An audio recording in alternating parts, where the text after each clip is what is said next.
Muy bienvenidos a este conversatorio, es una gran felicidad estar acá y me alegra mucho el público que tenemos, entonces muchísimas gracias también a los profesores que nos están acompañando y a los estudiantes que están acá, muy bienvenidos.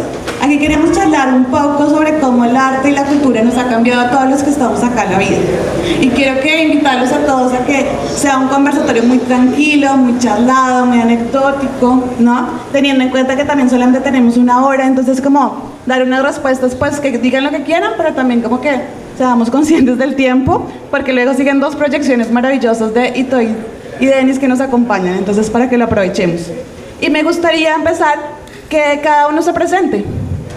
Y con la presentación me gustaría que empezáramos a compartir ustedes en qué momento de su vida, ¿no? Cuál fue el hecho, la acción, la palabra, la situación que hayan tenido en el transcurso de su vida, que hayan dicho, sí, por la vida del arte, de la cultura, del cine, es que me quiero dedicar, es que veo que esto sí es una opción para mí. ¿Qué fue lo que los motivó a seguir este camino? Entonces, por favor, Michelle, empecemos. Eso de iniciar algunas veces es retado. Muy buenos días para todos y para todas. Yo soy Michelle Sinisterra Ross. En este momento soy la presidenta de la Agencia de Comunicaciones del Pacífico, ACOP, la primera agencia en producir material audiovisual, tanto comunitario como, digamos, en otros términos. Y bueno, estoy muy contenta de estar acá. Con respuesta a esa pregunta, saben que yo me tengo que remontar al simple hecho de haber nacido en Tumaco. Perfecto. Y para mí eso significa mucho porque además nací en un hogar de partería. Mi abuela es una partera tradicional. Quizás muchos de los que están acá en su momento antes de nacer pasaron por las manos de mi abuela. Yo he pasado por muchas veces de la mano de mi abuela, tanto antes de mi nacimiento y evidentemente ahora que soy mamá tuve la oportunidad de tener ese acompañamiento. Y digamos que para mí eso ha sido significativo, y no necesariamente porque yo sea una partera, aclaro. Todo lo contrario, le tengo pánico a las inyecciones, a la barriga, o sea, le tengo pánico y tuve 2 hijos. Pero para mí significó muchísimo porque afortunadamente he tenido el placer de conocer al sector cultural, de conocer a mucha gente que está en este sector, de aprender muchísimo y sobre todo de mostrar muchísimo de lo que pasa en el sector cultural. Yo tuve la oportunidad de iniciar en los temas comunicacionales, luego pasé a ser periodista y presentadora en Tumaco. Hace mucho rato que ya, digamos, no estoy de frente pues a la cámara, pero tuve la oportunidad de registrar, de guardar en memoria visual hechos históricos de Tumaco, tanto para la vida secular, por llamarla de alguna forma, pero también para momentos históricos en relación a hechos culturales significativos. Entonces, para mí eso ha sido un parteaguas de lo que significa no simple y sencillamente ser tumaqueña, sino que vivir en esta esencia y poderlo registrar. Súper. Cristian. Bueno, muy buenos días para todos y todas y todes. Mi nombre es Cristian Hernández Jorobio. Yo soy nacido y criado aquí en Tumaco, específicamente en el barrio Viento Libre. Sí, en el barrio Viento Libre. Para que vean. Sí. Y nada, estar aquí sentado es súper poderoso porque estamos ante un público maravilloso que son ustedes, jóvenes estudiantes, que están a puertas también de poder, unos de entrar a una universidad superior y otros de salir de la universidad superior a conocer lo que es la vida laboral. Y bueno, yo hago parte de la Corporación Cultural Afrocolombiana de Teatro Calizo desde hace ya 17 años. Incluso este lugar me trae muy gratos recuerdos porque precisamente aquí fue donde inició todo ese amor por el arte, por la cultura. Soy teatrero, soy zanquero, soy instructor de zancos. ¿Se han mirado los zancos por ahí, por Tumaco, cierto? Los zancos. Bueno, yo soy el instructor, soy el profesor de ese proceso tan maravilloso.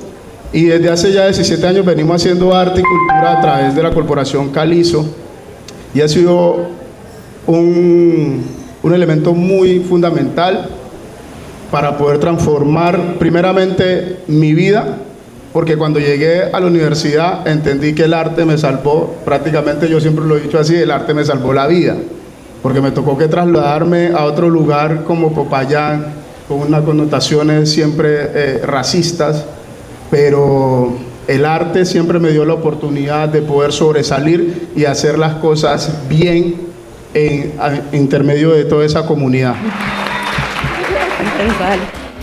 Bueno, buenos días. Mi nombre es María Teresa Salcedo Montero. En este momento soy docente de lectoescritura y cátedra de inducción y preparación para la vida universitaria en la Universidad Nacional de Colombia.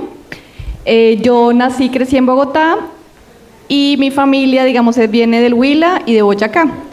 Y yo estudié cine y televisión en la Universidad Nacional de Colombia y después he hecho sobre todo me he enfocado más en la escritura y en los contenidos como para jóvenes y para niños y niñas. Entonces, en ese ejercicio es que sobre todo, digamos, he trabajado con personas más jóvenes, donde pues mi rol casi siempre ha sido ayudarles o guiarlos para que creen las historias que ellos desean contar, ¿no? No la que yo quiero contar, sino la que ellos y ellas quieren contar. Y digamos que hablando del momento en el cual decidí dedicarme o estudiar cine y televisión, pues que siempre eso es como una discusión, bueno, en mi caso fue como una discusión familiar, pero también una discusión personal de si lo quería hacer o no. Y digamos que cuando yo estaba en el colegio lo que más me gustaba era escribir. Y en ese momento de mi vida pues yo era muy tímida, muy introvertida, y a través de la escritura es que encontré la manera de sacar muchas de las cosas que yo tenía dentro. Y eso es como lo que me parece más bonito como de la escritura particularmente, y creo que por eso he seguido toda mi vida en ese mismo camino. Y digamos que cuando estaba pensando, bueno, ¿y qué voy a hacer? Entonces, claro, uno piensa escritura, piensa literatura. Y entonces mi papá me dijo, no, pero ¿por qué no piensa otra cosa que de pronto tenga más salida para poder sobrevivir de ello, no? Pues porque igual uno está en una familia donde tiene que trabajar para comer, ¿no? O sea, no, si uno no trabaja, pues nadie lo va a mantener. Entonces, a mí también me gustaba mucho ver cine, entonces dije, bueno, voy a estudiar cine, a ver qué tal. Y también, como en esas decisiones, yo pensaba, porque claro, entonces mis tías en el Huila, no, ¿usted qué va a hacer? Se va a morir de hambre.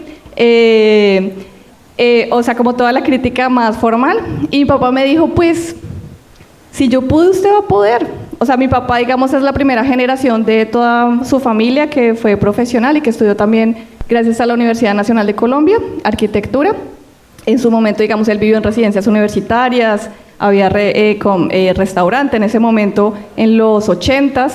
Entonces pensé, pues va a ser difícil, pero pues mejor hacer algo difícil que lo llene a uno a hacer algo, igual cualquier camino va a ser difícil, entonces escoger al menos uno que uno quiera, no que decida en el camino que uno va a tomar, sino que uno lo tome por decisión propia y pues asumir los costos y las alegrías también y los éxitos que a veces y las gratificaciones que trae pues ser honesto con uno o una misma.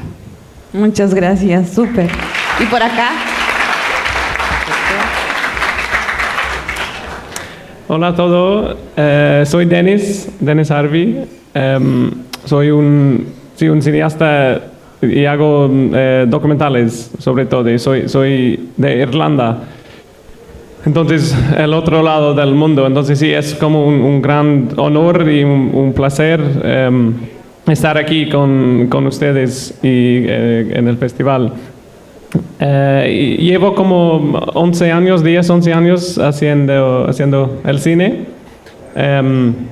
Y al principio estudié el cine en la universidad y al principio tenía un montón de miedo de las cámaras y las cosas técnicas y todo eso, porque me parecía muy complicado. Pero después de algunos años me di cuenta que no es complicado, el cine no es complicado, es es bastante básico. Para mí el cine, y sobre todo el cine comunitario, es como un intento honesto de conocer y aprender y comprender como el mundo y nuestras vidas. Así que, y también gracias al cine he tenido como la mayoría de las experiencias mejores de mi vida, como hoy, como estar aquí con ustedes y tener la oportunidad de conocer Tumaco, a conocer otros pueblos. Es como todo eso es gracias al cine comunitario. Así que sí, yo creo que es como es más importante también en este mundo que tenemos como experiencias juntas y como juntamos en esta casa de cultura y vemos películas juntos. Y eso es como, es algo un poco más, no es tan típico en este mundo ahora. Entonces, yo creo que, bueno, sin el cine no sé dónde estaría en mi vida. Así que, yo quiero que todo el mundo haga el cine comunitario. Sí, gracias. Gracias, Denis.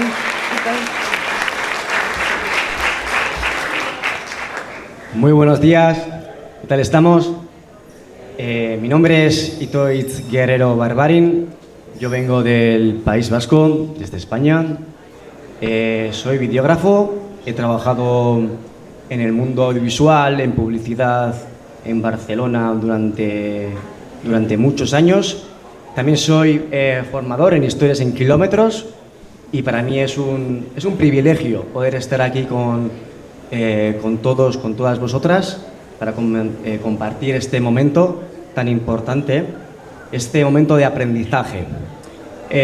Como ha comentado Paola, para mí el arte, y como también ha comentado Denis, es una manera de entenderme a mí mismo y una manera de entender también qué es lo que me rodea. Es un ejercicio de aprendizaje continuo.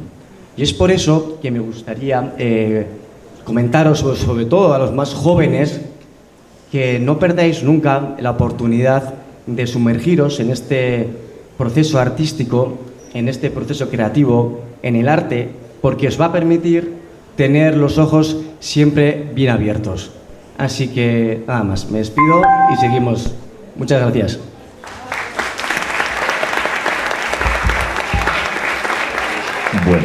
Bueno, un saludo muy especial para todos. Mi nombre es Óscar Nogales Gallo, soy tumaqueño de pura cepa, como decimos acá, nacido en ese territorio y con la suerte de haber nacido y crecido en una familia obligada en la cultura. Afortunadamente yo crecí y en la casa siempre teníamos una marimba en la mitad de la sala, siempre escuchábamos música, siempre hubo grupos de danza ensayando. Porque mi familia siempre se dedicó a eso, se dedicó a la cultura como una actividad que les gustaba. Pero también sobre todo nos criamos, hablo pues de mis hermanos y yo, pues con ese amor o ese interés por conocer qué es lo que somos y lo que representamos y tratar de arropar eso, tratar de arropar nuestra identidad cultural. Y eso para mí fue muy importante porque yo a los 13 años salgo a hacer el bachillerato a la ciudad de Pasto, vivía solo. A los 13 años en Pasto, termino el bachillerato en Pasto, me voy a Bogotá y estudio, y son dos ciudades en donde, aunque muchas veces no se lo quiera demostrar, pues son ciudades que son muy racistas, y el poder tener esa apropiación de la identidad y esa certeza de lo que uno es, le permite a uno sortear precisamente todas esas dificultades que se pueden presentar en el camino. Entonces, particularmente, el poder arropar mi identidad, a mí personalmente, me sirvió de mucho, y pues fue lo que me forjó como profesional. Lo chistoso es cómo es que yo decido dedicarme al arte, a la cultura, porque pues yo, si bien crecí en una familia cultural, que vivía en la cultura, mis padres siempre nos decían, estudien algo que no sea de la cultura para que no dependan de la cultura, porque esto es muy difícil, y por eso yo me gradué como odontólogo. Y estaba trabajando en Bogotá, tenía mi consultorio odontológico, pues con mi hermana funcionando, una clínica. Vengo a Tumaco a pasar unas vacaciones. Esas vacaciones se convirtieron en unos meses de prueba, me traje mi consultorio para acá y terminé vinculándome al desarrollo cultural. Y la decisión fue esa, la decisión fue volver al trabajo cultural y dedicarme a la cultura para poder tratar de generar algo o aportar a mi territorio. Y la decisión fue esa. Claro, uno en el consultorio odontológico también genera un cambio, pero es un paciente a la vez. Pero cuando uno trabaja con las comunidades y mira realmente el impacto tan importante y tan profundo que tiene el desarrollo cultural en todas sus artes y expresiones, se da cuenta que uno desde aquí puede realmente poder impulsar y ayudar al territorio. Entonces, por eso es que actualmente dirijo la Fundación Coros y Chontas, que es la fundación de mis padres, pues que está enfocada más que todo en la línea de salvaguardia y promoción de la cultura, pero también coordino la Corporación Vitrina Pacífico, con la cual estamos dando todo el tema de productos audiovisuales y apoyando a otros territorios. ¿Por qué digo eso? Porque en ese momento Vitrina Pacífico tiene actualmente aproximadamente unos 18 proyectos trabajándose en los 9 municipios de la costa pacífica y está beneficiando a más de 30 procesos con más de 400 actores y gestores culturales en diferentes líneas, en música, en danza, en producción audiovisual, en literatura, en circo. Tenemos procesos de lectura y pintura en la cárcel con mujeres. Y realmente cuando uno mira toda esa magnitud del impacto que puede tener el desarrollo cultural en las comunidades, sobre todo en estos territorios donde las oportunidades escasean, es que uno dice que este es el camino. Y por eso es que decidí dejar la fresa, que muchos le tenemos miedo, tienen miedo a la fresa, y dedicarme a esto. Y además de que ha sido la mejor decisión de mi vida, porque además de que uno hace un impacto muy grande con las comunidades, conoce muchas comunidades, conoce a la gente, viaja, y entre uno más viaja y más conoce y más aprende, más se enamora de lo que uno es. Así que aquí estamos para seguir impulsando y seguir trabajando por el territorio. Súper, muchísimas gracias. Me agradezco mucho estas reflexiones y me quedo también con la frase de Cristian, ¿no? El arte sana. Creo que todas las reflexiones nos llevan un poco a eso también, ¿no? Y me gustaría empezar haciendo una pregunta específica para Cristian, para Michelle y para Oscar, con el proceso de cada uno. Ustedes representan procesos culturales supremamente importantes en la región, ¿no? Y además muy únicos, porque no hay una oferta cultural pues que sea muy representativa en Tumaco, y ustedes han hecho un esfuerzo muy grande en mantener esos procesos vivos y con mucho impacto. Me gustaría que nos compartieran desde la experiencia de los procesos que han liderado, que han acompañado, cómo sienten que el arte ha sanado sus vidas, pero también ha sanado Tumaco. ¿Qué piensas tú? Vale, pues como hemos trabajado acá, pues tengo que hablar sobre todo de, bueno, pues haremos de Coros y Chontas, que es el proceso con el cual estamos trabajando desde que era niño. Es un proceso de formación de música, de marimba y danza tradicional, y estamos muy contentos de lo que hemos venido trabajando con ellos, porque siempre decimos nosotros que utilizamos la música como una herramienta para atraer a los jóvenes, pero en el proceso de formación con estos jóvenes lo que hacemos es impartir en ellos o fortalecer en ellos valores para que se puedan convertir en nuevos liderazgos y en personas que le aporten a la comunidad. Y literalmente el arte lo que hace es eso. Cuando uno practica cualquier arte, incluso el deporte también, música, danza, cine, lo que quieran hacer, uno empieza inherentemente en el desarrollo a fortalecer muchas habilidades y muchos valores, trabajo en equipo, responsabilidad, o sea, tantos que no se dan cuenta, pero poco a poco el arte va formando, ¿sí? Y eso es lo que hacemos nosotros con Coros y Chontas. Trabajamos, tenemos procesos que iniciaron con nosotros cuando tenían 9 años, ahora son jóvenes de 28, 29 años, líderes, con familias, pero que realmente lo que están haciendo es desde el arte empezar a aportar y a generar esos cambios. Y yo creo que eso es lo que más nos enorgullece a nosotros, no los títulos que hemos ganado, porque afortunadamente los procesos musicales y artísticos pues han salido del país, han ganado reconocimientos y pues son bien merecidos, pero ese impacto en lo social que hacemos con los jóvenes, esos liderazgos que ellos siguen en ese momento, es lo que realmente nos enorgullece a nosotros. Actualmente Coros y Chontas tiene un equipo de trabajo en la parte formativa de 9 tutores que están dedicados a tiempo completo en la formación y en todos los procesos formativos de la fundación, y estamos beneficiando aproximadamente a más de 90 jóvenes en el municipio. Entonces yo creo que ese impacto y esa cascada, como se viene ese relevo generacional, ese paso de información, pero también ese fortalecimiento de los valores y lo que llamamos nosotros la formación de nuevos liderazgos, es lo importante, porque ten en cuenta eso, ¿no? Necesitamos profesionales, claro, profesionales en todas las áreas, pero sobre todo necesitamos profesionales que tengan ese amor por el territorio y esa identidad por el territorio. Y eso hace esto, cuando nuestros jóvenes se forman o crecen en esos entornos donde realmente abrazan su identidad y tienen la oportunidad de poderse formar profesionalmente, lo que hacen es volver acá para querer aportar y no quedarse por allá. Entonces realmente estamos muy orgullosos de esos y seguiremos trabajando en ello. Muchas gracias.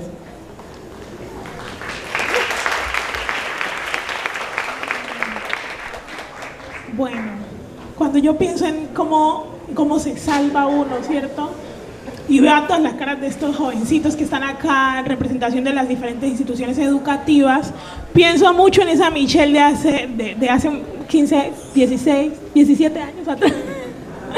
en esa Michelle que tenía muchos sueños, muchas ambiciones, pero digamos que no sabía cómo hacerlo, que tenía además mucha carencia económica, que vivía en un barrio muy complicado en ese momento y que no sabía cómo hacer muchísimas cosas, cómo materializar muchísimas cosas, pero que además, y esto lo digo desde mi sentir, y era el hecho de ser mujer y lo que pesaba ser mujer. Y lo digo porque era muy complicado y no sé si digamos, aún yo estoy como descubriendo eso, y es un poco entender que soy una mujer poderosa y que tiene mucha fuerza en la palabra y que además tiene muy claras sus cosas, sus ideas, pero que además el mundo siente que soy rara, ¿cierto? Entonces, ¿cómo entenderme yo misma en esa posición? Y para mí, hacer parte de los procesos culturales ha sido un bálsamo para esa sensación, pero también ha sido muy enriquecedor porque yo ahora entiendo que no soy la única rara, sino que hay muchos raros. Véanlos a ustedes aquí hablando. Entonces, digamos que para mí eso no ha sido tampoco tan sencillo, y esto me ha ayudado a entender y a valorar muchísimo eso. También me ha ayudado a valorar muchísimo el hecho de que hay muchísima gente alrededor creyendo, creando cosas, haciendo posible cosas. Y bueno, para mí eso ha sido muy significativo. Y también me ha hecho entender, a mí honestamente, a los profes que están acá, yo los valoro muchísimo, porque yo cuando era peladita decía, ¿quién? ¿Profesora? No me llamen que no voy. Sin embargo, he logrado descubrir que existe una vocación para enseñar de mi parte y que los profesores y las profesoras tienen esa habilidad para enseñarles a otros a cómo también encaminar, enrutar, pero garantizar aprendizajes. Entonces, digamos que ahora tener esa oportunidad de compartir con otras personas, ya sea de mi edad, o sea,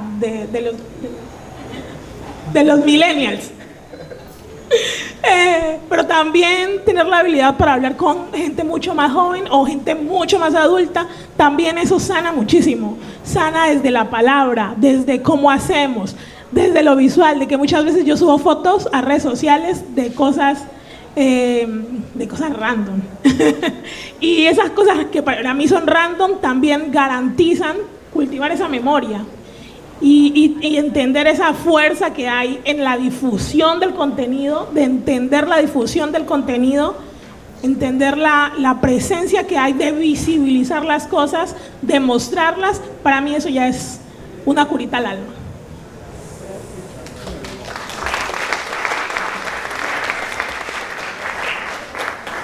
Bueno, yo siento que yo soy un privilegiado de la vida, la verdad, porque Dios me ha venido llevando por los caminos que yo considero son adecuados para mi ser, para mi forma de ser, aunque no parezca que este man puede ser trabajador social, pero precisamente el arte y el trabajo comunitario que hice antes de decidir ir a la universidad fue lo que me permitió visionar hacia dónde quería encaminar todo mi trabajo. Y era poder generar un trabajo comunitario con las comunidades, con los niños, niñas, adolescentes y jóvenes que hoy por hoy son los cuales nosotros atendemos diariamente en nuestra Corporación Cultural Afrocolombiana Calizo, la cual se ha convertido en un referente no solamente cultural, político y social desde ahora, sino que desde hace más de 40 años viene la Corporación Calizo. Y de esos 40 años yo soy la cuarta generación. Entonces, como pueden ver, ha sido un proceso en donde nos hemos preocupado también por generar esos procesos de liderazgo, ¿sí? Y así como yo, hay muchísimas otras personas, como por ejemplo el director de Marea Producciones, que es Gustavo Cabezas, pero también está uno de los pilares fundamentales de la organización, que es Jairo Castillo, para el cual yo pido un fuerte aplauso, por favor, maestro, y considero que se merece todos los honores posibles porque ha hecho de Calizo una gran organización junto con un equipo también súper poderoso.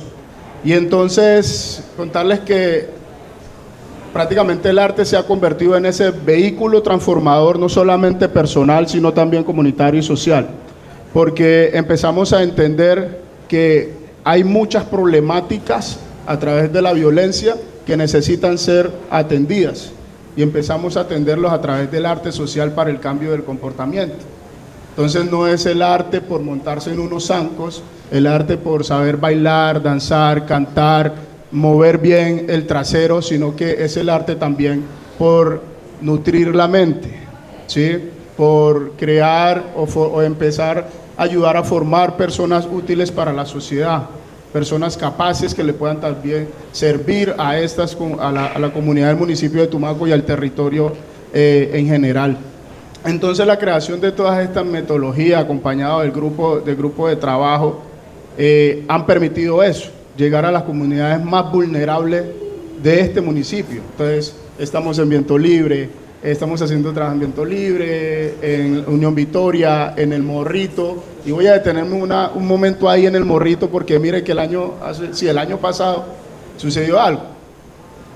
Nosotros desde el 2014 venimos y empezamos a hacer un proceso de formación de zanqueros en el territorio, y ¿cómo les parece que una vez yo decidí, en unos ensayos que teníamos en preparatoria para los carnavales de Tumaco, decidí llevarlos y caminar al barrio El Morrito?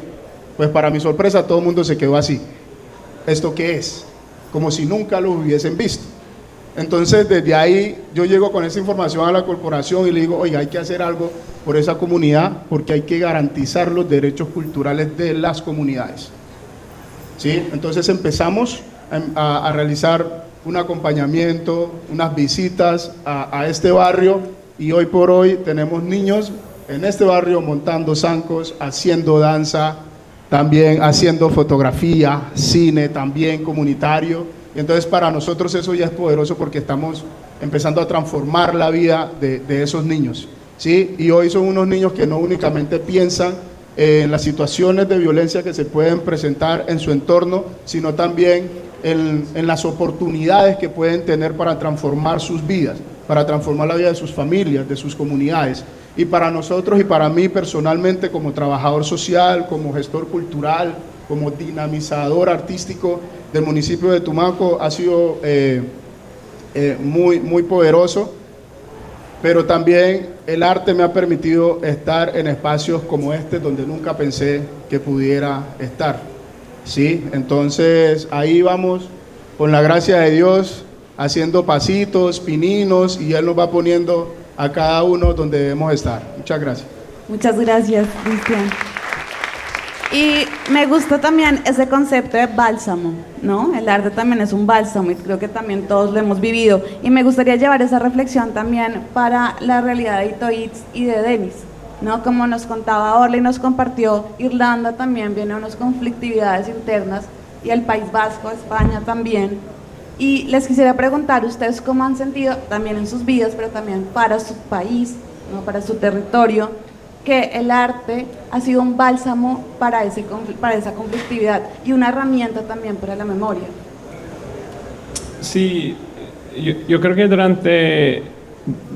durante sí, como 800 años para mucha gente en Irlanda en el tiempo colonial, ¿se dice? La música irlandesa fue como una cosa que se utilizaba para sobrevivir, porque había muchas... sí, los conquistadores querían como matar a la música irlandesa y el idioma como muchos proyectos coloniales. Y sí, fue algo que la gente utilizaba para sobrevivir. Pero ahora, en la etapa de paz, la música, van a verlo en la peli que he hecho, en el documental que vamos a hacer después, que ahora es como la música entre sobre todo las dos comunidades en el norte del país, donde estaba la guerra, como una guerra civil durante 40 años.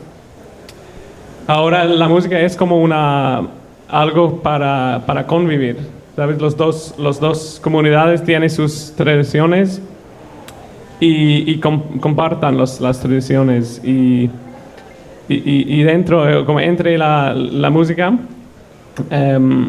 hay como nuevas amistades y muchos músicos jóvenes que conozco en el norte del país.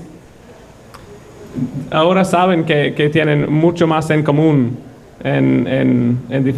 que diferencias, ¿sabes? Y esto es sobre todo entre la música y el arte y el cine y todo eso.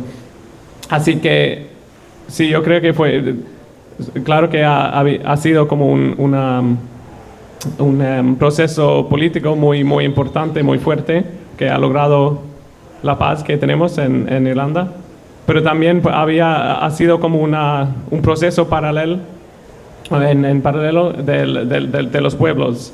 Y eso es mucho más difícil a contar o algo así. Es como...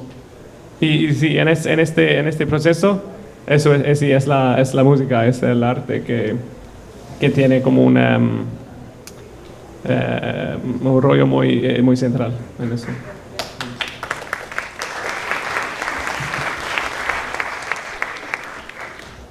Buenas. Bueno, un poco para contextualizar también a la pregunta de Paola. Bueno, yo vengo de un país, un territorio donde tenemos otro idioma, hablamos otro idioma que no proviene del latín, es una lengua milenaria, es el euskera. El euskera persiste a día de hoy gracias también, sobre todo, porque algunos quisieron que esa cultura resistiera, es decir, hubo mucho trabajo ahí para que esta lengua, que es minoritaria, no fuera absorbida por otras lenguas. Entonces, en este proceso ha sido muy importante la cultura y las tradiciones. Es un ejemplo de cómo no está totalmente relacionado con el arte, pero sí está totalmente relacionado con la colectividad y con acciones colectivas transformadoras en el que permiten que, bueno, no desaparezcan ciertas tradiciones, ni ciertas culturas, ni cierto tipo de pensamientos, porque en mi caso, yo hablo euskera y he mamado la cultura vasca, para mí es una identidad y es una manera de colocarme en el mundo. Entonces, extrapolando a lo que aquí estamos haciendo, el arte os coloca en el mundo, os coloca bajo una identidad, bajo un querer hacer. Me ha gustado mucho lo que ha dicho Óscar sobre arte y el amor, porque creo que al final el arte viene de lo más profundo de uno mismo. Entonces, eso no puede ser otra cosa que amor, ¿no? Y creo que esa pequeña semilla que empieza con una acción individual se convierte en una acción colectiva. Esa acción colectiva se convierte en tradición y esa tradición se convierte en cultura. Y gracias a esa cultura se pueden transformar las cosas. Entonces, un poco poniendo esto sobre el contexto y respondiendo a la pregunta de Paola, me gustaría comentar que, aunque hemos sufrido también un conflicto armado violento en el País Vasco, y aunque tengamos muchísimas diferencias con lo que obviamente aquí ha ocurrido, sí que tenemos ciertas similitudes. Y una de ellas es que el Tratado de Paz en Colombia se firmó en 2016 y el País Vasco fue en 2011.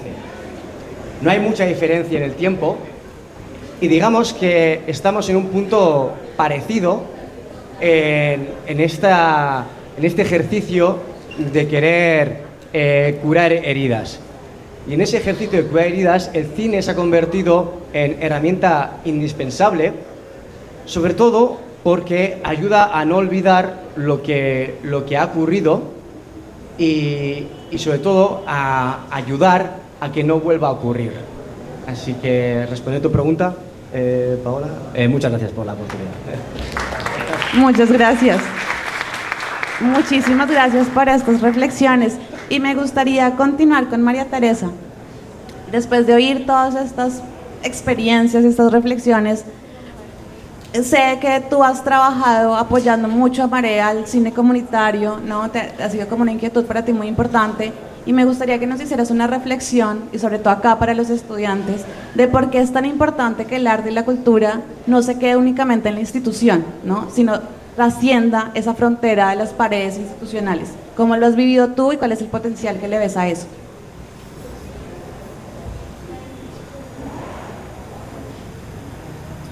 Bueno, yo creo que, digamos que el arte no es propiedad de nadie, ¿sí?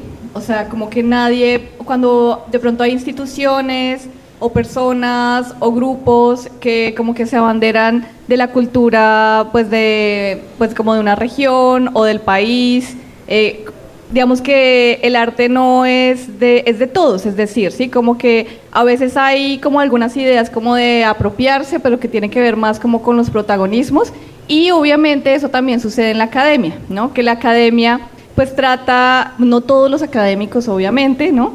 Pero a veces sucede que se trata como de categorizar, que yo entiendo como que sí es importante como categorizar las prácticas culturales o las manifestaciones culturales para tratar de entenderlas de una manera mucho más profunda. Sin embargo, pienso que a veces en ese ejercicio, digamos que se excluye a los que realmente, a las personas que están practicando y creando esa cultura. Entonces, a veces, digamos como esto pasa con los fenómenos culturales, pero también sociales, hasta con el arte a veces, que hay personas que empiezan o sea, que no está mal, ¿no? Pero que precisamente como esta forma como de analizar el arte o el cine se vuelve inaccesible para las personas que muchas veces dieron origen al cine, por ejemplo, o a las historias en general. Entonces, bueno, esta podrá ser una opinión controvertida, pero a veces me parece que, por ejemplo, algunas películas que tienen como protagonistas a personas de ciertas comunidades oprimidas o marginalizadas, o en los bordes, digamos que se vuelven la obra de una persona, hombre, mujer, de otro territorio, pero que realmente no representa a las personas que están allí actuando o participando. Entonces pienso que el cine comunitario, cuando las cosas se hacen más en comunidad, pues permite que esto no suceda, permite que, digamos que es como de alguna manera, es como reclamar que el arte nos pertenece a todos y que no pueden haber personas, o sea, y que bueno, pueden haber, pero pues no les vamos a hacer caso, que nos dicen que tenemos que hacer las cosas de una manera o de otra, pero que finalmente pues son posiciones que se pueden respetar, pero que nadie, ninguna persona, ninguna institución, ningún grupo puede, digamos, decir qué es lo que está bien o está mal, digamos, en términos culturales.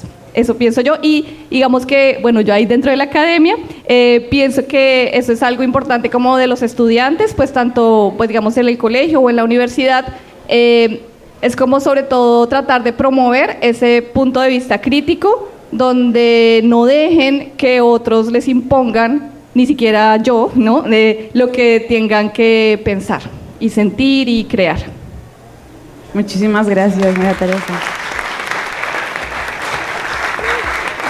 Bueno, no nos queda mucho tiempo, les agradezco muchísimo estas reflexiones que han compartido con nosotros, muchísimas gracias. Y me gustaría de pronto, si hay 10 minutos, para preguntas del público. Me gustaría aprovechar el público que tenemos. Si alguno tiene alguna pregunta para los panelistas que nos acompañen, si alguien se anima a preguntar. ¿No? Bueno, Anímense. entonces me gustaría que ahorita nos presentaran. Vamos a ver una película de Itoitz y de Denis, y me gustaría entonces que la presentaran al público que tenemos. Gracias. Hay una pregunta acá, acá a este lado, ¿no? ¿No? Sí, tiene una. ¿Cuál? ¿Dónde?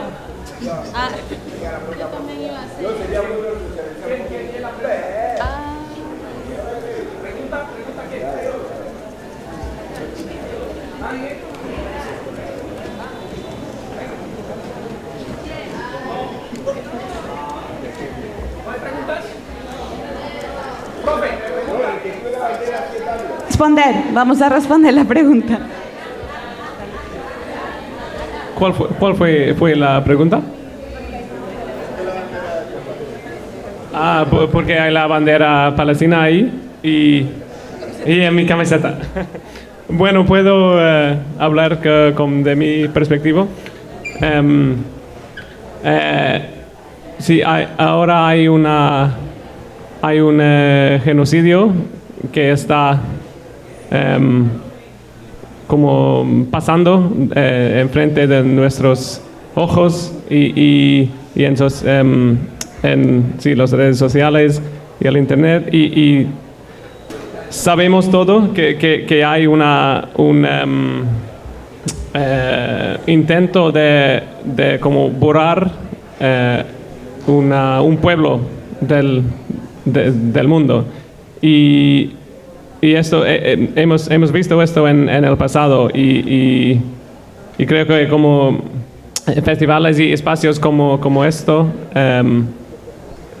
es como queremos parar estas como tipos de intentos de matar como un pueblo entero y el cine y el arte y la música y esas cosas como son herramientas muy muy fuertes para no dejar los tipos de fuerzas que quieren matar a pueblos enteros a no dejarles hacer esas cosas. Y creo que, bueno, por mí es por eso llevo mi camiseta de Palestina cada vez que voy a hablar en público y bueno, a lo mejor si quieres añadir algo de eso. Así. Gracias, Denis. Yo creo que eso que nos acabas de decir le suma muchos puntos. Primero porque nos da el contexto de entender lo que está sucediendo, un genocidio que a todas luces debe ser reprochable, ¿no? Pero sobre todo porque es importante que esa bandera esté acá. Eso es una respuesta muy técnica. Lo que pasa es que el sector cultural de Tumaco, que es amplio, que cada día además crece muchísimo, porque además me gusta el concepto hace un rato de la cultura nos pertenece a todos y todas, ¿cierto? Y este ejercicio de que nos pertenece a todos y todas es transformador y lo que busca es garantizar esas transformaciones de manera positiva. Por eso a través del cine se construye paz y justamente es el espacio propicio de este conversatorio. Entonces, como lo ven allí, a ese lado, esa bandera lo que busca justamente es hacer un llamado de atención desde el sector cultural de Tumaco frente a este genocidio, lo que está pasando, cómo está pasando y sobre todo cómo todos y todas podemos aportar a un cambio transformador para darle atención y foco, así como el cine también da atención y foco a un tema particular. Es justamente por eso. Yo personalmente creo que es un ejercicio que va mucho más allá de las banderas y por eso es justo también muy interesante que se pregunte frente a eso y cómo desde lo que todos y todas hacemos también transformamos y generamos conversación para que este tipo de cosas no sigan sucediendo en el mundo, porque la verdad, justamente uno se ve hoy, yo nací debo decirlo, en el 91, a finales del 91, y uno dice como, bueno, se sacó una constitución política, se firmó un acuerdo de paz por allá en el 2016, se siguen generando acciones, seguimos en el discurso hablando de paz, hablando de paz desde el discurso, pero ¿qué están haciendo las acciones?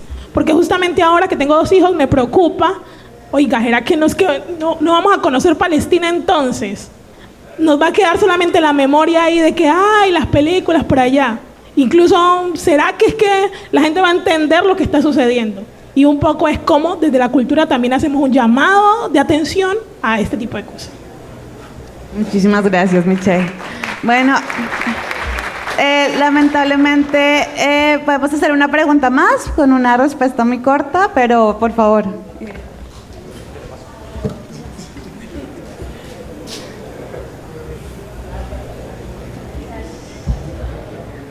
Bueno, yo quería preguntarles, pues al que pueda, con el tiempo que tenemos, ¿ustedes qué piensan que es lo comunitario? Porque ahorita, por ejemplo, en la Universidad Nacional estamos hablando de un proyecto de bien común, eso es lo que nos está moviendo en este momento, y cómo desde lo comunitario se tejen puentes de sur a sur y por qué el mapa abajo está al revés. Gracias.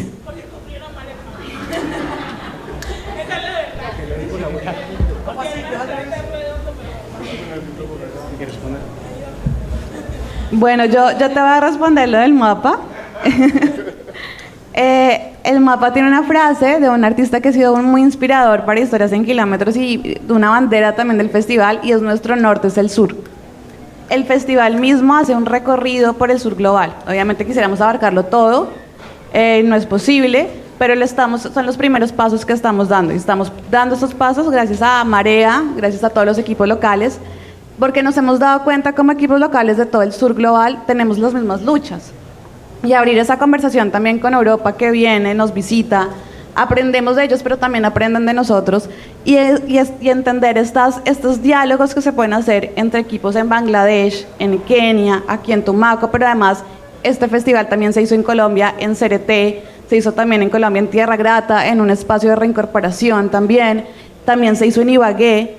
Entonces, como todas estas historias que parecieran tan distantes, ¿no?, tan lejanas, a kilómetros de distancia, pero reflejan una unidad, ¿no?, que es creer que nuestro norte es el sur, que creer que es importante rescatar la memoria de donde venimos, ¿no?, que es importante rescatar las raíces. Y ahí nos unen las luchas, y creemos que si nos unen las luchas, también nos pueden unir las resistencias. ¿Alguien más quiere decir algo más? Sí, vale, pues hablando pues de la respuesta de qué es lo comunitario, pues siempre lo veo como ese choque que hay entre lo público y lo comunitario, ¿no? Y es que se entiende como lo público por algo que es de acceso de todos, o sea, todos tenemos acceso a algo público, pero lo comunitario es algo que es construido por todo, y creo que allí está la clave, cuando las bases, la gente, incluso muchas veces sin los elementos necesarios comienza a construir, es cuando surge algo comunitario, y esa es la importancia de que hayan esos procesos, porque en materia de cultura precisamente es lo comunitario lo que definitivamente sostiene, mantiene y hace que pervivan las expresiones culturales en cualquier territorio. He tenido la oportunidad de recorrer casi que todo el Pacífico colombiano, y en todo el Pacífico quien sostiene las manifestaciones culturales y el desarrollo cultural es lo comunitario, porque lo público, además de que es ineficiente, muchas veces también lo que presenta son barreras para que eso se desarrolle. Bueno, pues muy claro lo que pasa en Tumaco. Solamente entre el mes de agosto y este mes ha habido un festival de aves y ballenas playeras, ha habido una feria del libro, ha habido un festival del Chocofest, ahora tenemos pues el Festival de Cine, y todas son iniciativas netamente comunitarias, en donde lo público básicamente ha brillado por la presencia, por la ausencia, perdón, ¿sí? Entonces, realmente lo comunitario personalmente es eso, ¿no? Es ese resultado del trabajo colectivo de la gente, donde desde la apropiación y realmente el que debe hacer las cosas puede realmente impulsar algunas acciones, pero sobre todo lo importante de lo comunitario es que da continuidad a los procesos, porque con lo público es cuando eso falla, ¿vale? Y como que enlazando eso rápidamente con el tema del cine comunitario, es importante eso. Hablábamos hace unos días con una escritora de aquí de Tumaco, y es que nos preocupa cómo los medios de comunicación también y las dinámicas de comunicación actuales nos están básicamente narrando desde afuera. Y eso no es lo peligroso, por eso es que además nos estamos comiendo ese cuento.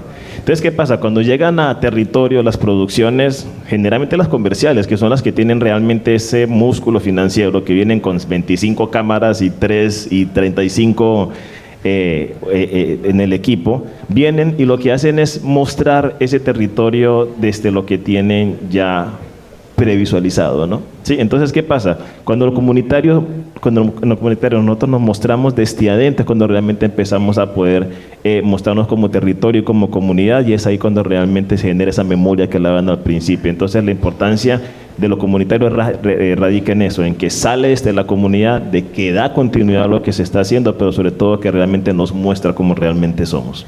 Muchísimas gracias. Bueno, y así empieza el Festival de Cine, así que los invitamos a seguir la fiesta viendo cine. Vamos. ¿Nos acompañan con una foto?